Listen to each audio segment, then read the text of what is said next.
Hello everyone, welcome to Decimal. ये video polity की है। पिछली वीडियो में हम लोगों ने डिस्कस किया था संविधान संशोधन अधिनियम। ठीक है, तो हम लोगों ने 61वें संविधान संशोधन अधिनियम तक का डिस्कस किया था। पूरा डिस्कस नहीं कर रहे हैं, जो जो इम्पोर्टेंट हैं संविधान संशोधन अधिनियम उनको डिस्कस कर रहे हैं। ठीक है, और हैं तो 100 से ज़्यादा। ठीक है, लेकिन सारे नहीं डिस्कस करने, जो एग्ज़ाम के पॉइंट ऑफ व्यू से इम्पॉर्टेंट हैं उन्हीं को डिस्कस करेंगे यहाँ पर। ठीक है, तो अगर पिछली वीडियो नहीं देखी है आपने तो पिछली वीडियो देख लीजिए, क्योंकि वहाँ से मैंने फर्स्ट अमेंडमेंट से लेकर के 61st मतलब 61वें तक डिस्कस किया है जो इम्पोर्टेंट है। आज हम जो डिस्कस कर रहे हैं वो है 73rd कॉन्स्टिट्यूशनल अमेंडमेंट एक्ट। ठीक है, 73वां संविधान संशोधन अधिनियम। ये कब आया? ये आया 1992 में। ठीक है, ये कब आया? 1992 में। सबसे पहले तो सन ध्यान रखना कि सन कब आया। ठीक है, अच्छा इसमें क्या इंपॉर्टेंट है, इसमें ये है भाग 9। ठीक है, भाग 9। ठीक है, और अनुच्छेद जो है 243 और 243 का से लेकर के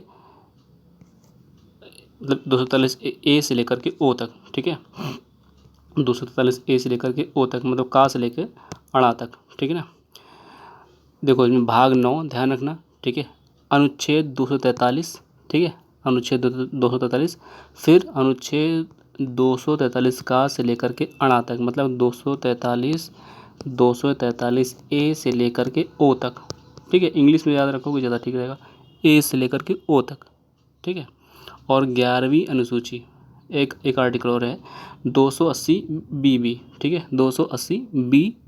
ठीक है ना, 280 बी और 11वीं अनुसूची, इन सबको शामिल किया गया। ठीक है ना, कई बार पढ़ना याद हो जाएगा। ठीक है, भाग 9 अनुच्छेद 243 का से लेकर के अणा तक, मतलब 243 ए और ओ, यही ये हिंदी में लिखा है, यही इंग्लिश में लिखा हुआ है। ठीक है, अलग नहीं है वो।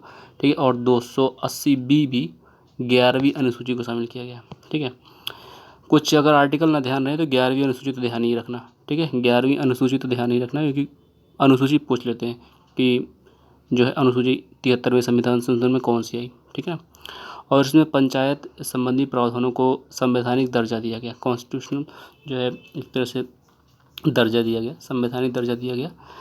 ठीक है, पंचायत को, तो पंचायत जो है वो एक कॉन्स्टिट्यूशनल बॉडी है। ठीक है, जो पंचायत होती है गाँव में, वो एक कॉन्स्टिट्यूशन मतलब संवैधानिक दर्जा प्राप्त है उसको। ठीक है, मतलब कि जो प्रधान वगैरह होते हैं, ग्राम प्रधान, एक तरह से संवैधानिक पद होता है वो। ठीक है, देखो इधर फिर है 74वां, यह 73वां था, ये 74वां था। देखिए इसका भी जो है सन जो है 1992 है। ठीक है, इसका भी 92 है, इसका भी 92 है।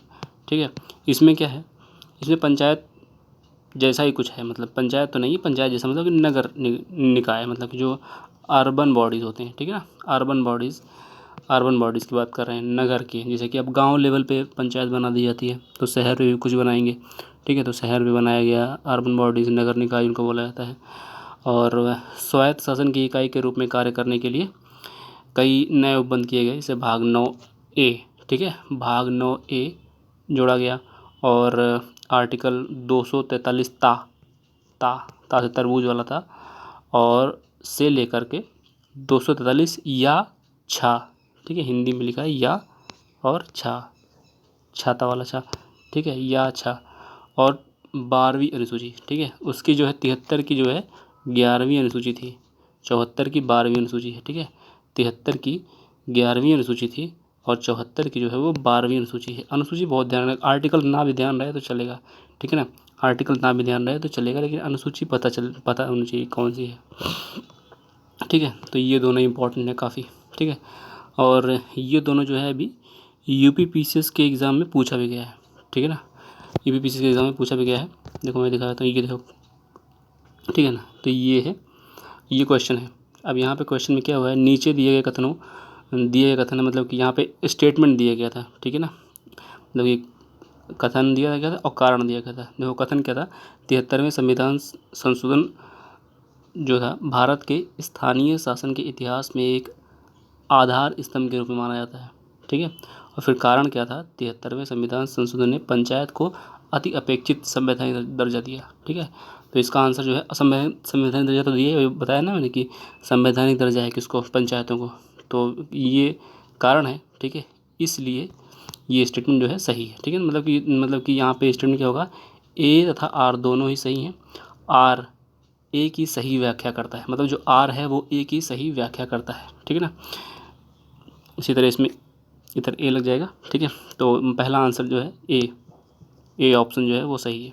ठीक है, आगे देखो, तो अब देखो आगे है 86वां मतलब 86th कॉन्स्टिट्यूशनल अमेंडमेंट एक्ट जो है 2002। ठीक है, तो सबसे पहले तो ये ध्यान रखना कि आया कब। ठीक है, तो 2002 ध्यान रखना। 86वां, इसमें क्या था, इसमें जो आर्टिकल 21A है। ठीक है, आर्टिकल 21 क्या है, आर्टिकल 21 जो है फंडामेंटल राइट है, लेकिन यहाँ पे ए आर्टिकल 21 को बढ़ाया गया, यहाँ पे ए कर दिया गया। ठीक है ना, आर्टिकल 21A।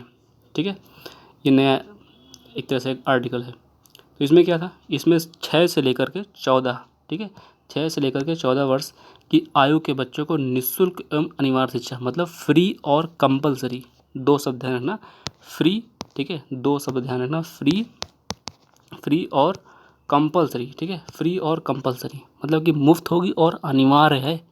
ठीक है, मुफ्त और अनिवार्य शिक्षा, ये फंडामेंटल राइट है। ठीक है, फंडामेंटल राइट है, ये चीज़ ध्यान रखना। 6 से 14 वर्ष तक के आयु के बच्चों को, ये आर्टिकल जो 45 है DPSP, उसी को फंडामेंटल राइट बनाया गया है। ठीक है, अब देखो यहाँ पे आर्टिकल 45 को बदलकर राज्य को 6 वर्ष से कम आयु के किसी भी सभी बच्चों को की देखभाल करने एवं उनकी शिक्षा के लिए प्रयास करने का निर्देश नीति निर्देशक तत्वों में शामिल किया गया। ठीक है ना। अच्छा, एक चीज़ ध्यान रखना कि जैसे कि कन्फ्यूजन हो जाएगी कि जो 6 से 14 वर्ष तक के आयु के बच्चों को निःशुल्क और अनिवार्य शिक्षा, कहीं आर्टिकल 45 में भी लिखा हो, मतलब 45 में लिखा मिलेगा तुम्हें जिस बुक में पढ़ोगे, और आर्टिकल 21A में लिखा मिलेगा, तो तुम्हें ये कन्फ्यूजन हो जाएगी कि इन दोनों में अंतर क्या है। तो अंतर इसमें ये है कि पहली चीज़ पर 2 अंतर हैं। पहला अंतर तो ये है कि जो आर्टिकल 21A है ना, आर्टिकल 21A ये फंडामेंटल राइट है, पहला अंतर तो ये है। ठीक है, और जो आर्टिकल 45 है, आर्टिकल 45 है, ये DPSP है। ठीक है, पहला अंतर तो ये हो गया। ठीक, दूसरा अंतर क्या है, ठीक है, दूसरा अंतर क्या है, दूसरा अंतर ये है कि जो आर्टिकल 21A है, ठीक है, 21A है, और article 45, article 21A fundamental right है, और ये जो है मतलब कि इन्फोर्सेबल है, मतलब कि स्टेट को देना ही पड़ेगा। ठीक है, लेकिन आर्टिकल 45 जो है वो इन्फोर्सेबल नहीं है, वो राज्य की मर्जी होती है। ठीक है, मतलब कि जो DPSP होते हैं वो राज्य की मर्जी होती है। अगर DPSP फंडामेंटल राइट बन जाए तो फिर वो स्टेट को देना ही पड़ेगा।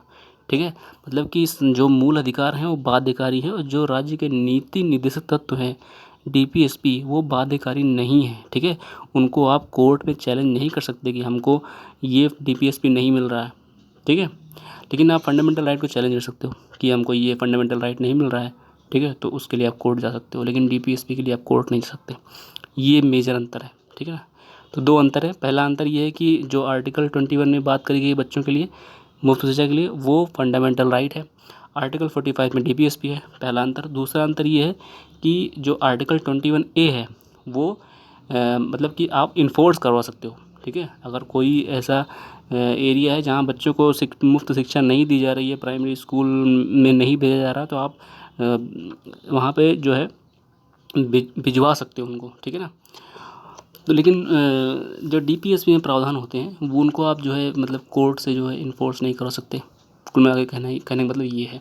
ठीक है, तो दोनों में अंतर ये मेन है।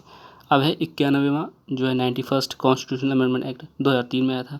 इसमें क्या था, इसमें यह था कि जो केंद्रीय और राज्य मंत्रिपरिषद है ना, जो सेंट्रल का कैबिनेट है और स्टेट के जो होते हैं, ठीक है, मतलब प्राइम मिनिस्टर के साथ जो कैबिनेट होती है, उसमें प्राइम मिनिस्टर के कौन, केंद्र लेवल पे, मतलब इस जो सेंट्रल के लेवल पर प्राइम मिनिस्टर और स्टेट के लेवल पर CM जो होंगे, उनके मंत्रियों की संख्या लोकसभा और स्टेट लेजिस्लेटिव असेंबली में 15% से अधिक नहीं होनी चाहिए। मतलब कि जैसे कि प्राइम मिनिस्टर है, ठीक है, प्राइम मिनिस्टर और उनकी जो कैबिनेट है, ठीक है, कैबिनेट है, इसका जो लोकसभा में जितने मेंबर हैं उसके 15% से अधिक ना हो। ठीक है, विद प्राइम मिनिस्टर। ठीक है, विद प्राइम मिनिस्टर। और इसी तरह क्या है, CM प्लस कैबिनेट, ये 15% से ज़्यादा ना हो, ठीक है ना। जितने हैं मेंबर मतलब कि स्टेट लेजिस्लेटिव असेंबली में, वो 15% ज़्यादा ना हो, ठीक है ना। ये चीज़ है, मतलब कि इसे अगर मान लेते हैं एक एग्जांपल के तौर पे, इसे यूपी में 403 है, ठीक है, 403 के आसपास है, ठीक है, 3 है, तो इसका 15% निकाल लो, ठीक है, और उसमें जो सीएम है वो भी रहेगा, ठीक है, सीएम है वो भी रहेगा, ठीक, ये चीज़ ध्यान रखना। और दोनों मतलब कि प्राइम मिनिस्टर और सीएम दोनों के लिए है, ठीक है ना, 15% से अधिक ना हो, ठीक है, प्राइम मिनिस्टर सेंट्रल लेवल पे प्राइम मिनिस्टर और स्टेट लेवल पे सीएम, ठीक है, ये चीज़। आगे है 97th कॉन्स्टिट्यूशनल अमेंडमेंट एक्ट 2011 में आया, ठीक है ना। सन जो ध्यान नहीं कब आया, सन जो है कब आया, तो संविधान में एक नया भाग जो 9B जोड़ा गया, ठीक है, 9B जोड़ा गया और इसको भाग नाम दिया गया सहकारी समिति, ठीक है, सहकारी समितियाँ, ठीक है, नाम क्या दिया गया, सहकारी समितियाँ। आर्टिकल 19(1)(गा, ठीक है, आर्टिकल 19(1)(गा में संघ बनाने की स्वतंत्रता के साथ सहकारी समिति बनाने का अधिकार शब्द शामिल है, ठीक है ना, ये शब्द की बात कर रहे हैं, ठीक है। तो कुल मिलाकर के 97th 2011 ध्यान रखना, ठीक है, और 9B जोड़ा गया और नाम क्या है, सहकारी समिति, ठीक है। और बहुत ज़्यादा याद रखना हो तो ये आर्टिकल ध्यान रखना 19(1)(गा, ठीक है। फिर है 100वां संविधान संशोधन, ठीक है। 100वां संविधान संशोधन में क्या हुआ, इसमें पहली अनुसूची में संशोधन किया गया। अब पहली अनुसूची में संशोधन किया गया और इसमें हुआ क्या कि जो भारतीय कुछ भारतीय क्षेत्र बांग्लादेश को दिए गए, ठीक है ना, कुछ भारतीय क्षेत्र बांग्लादेश को दिए गए और बांग्लादेश से भी कुछ रीजन लिया गया, लेकिन दिया हम लोगों ने ज़्यादा था बांग्लादेश को रीजन एरिया, और उनसे उनकी तरफ से कमाया था, ठीक है ना।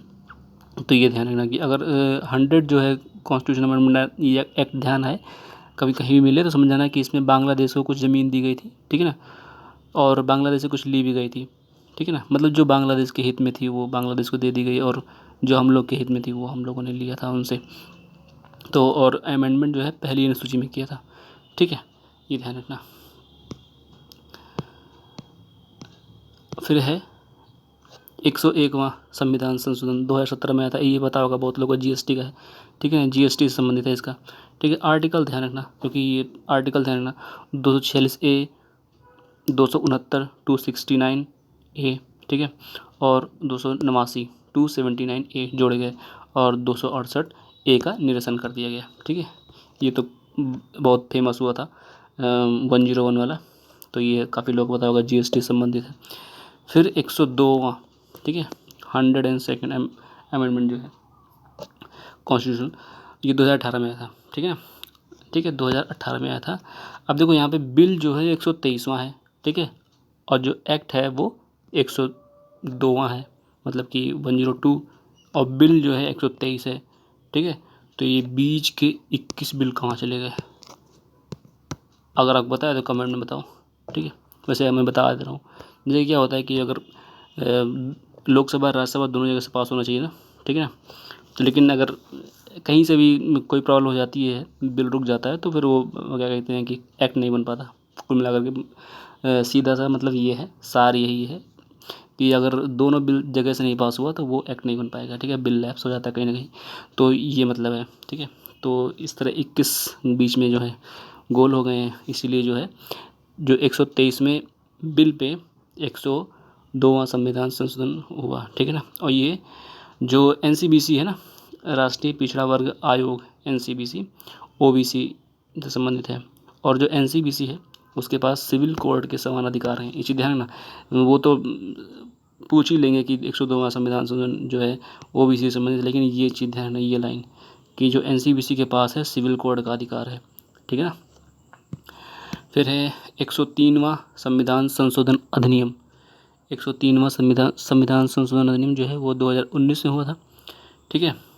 और 124वें बिल पे, ठीक है, 124वें बिल पे 130वां संविधान संशोधन हुआ था, ठीक है, ये चीज़ ध्यान रखना, ठीक है, ये चीज़ ध्यान रखना। 124वें बिल पे 103वां संविधान संशोधन हुआ था, इसमें 123वें बिल पे 102वां, ठीक है, संविधान संशोधन हुआ था, ठीक है।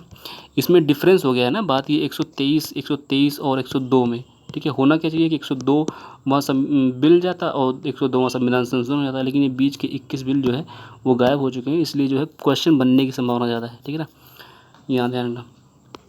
तो इसमें क्या हुआ कि article 15(6) sub clause 6, article 15 sub clause 6 और आर्टिकल 16 सब क्लॉज 6 को जोड़ा गया, ठीक है। आर्थिक वंचना मतलब इसमें जो 10% आरक्षण वाला है ना, EWS वाला, ठीक है, EWS वाला यहीं से आया है, ठीक है ना, इकोनॉमिक वीकर सेक्शन वाला, ठीक है, आर्थिक वंचना वाला, ये चीज़ ध्यान रखना। आगे देखो,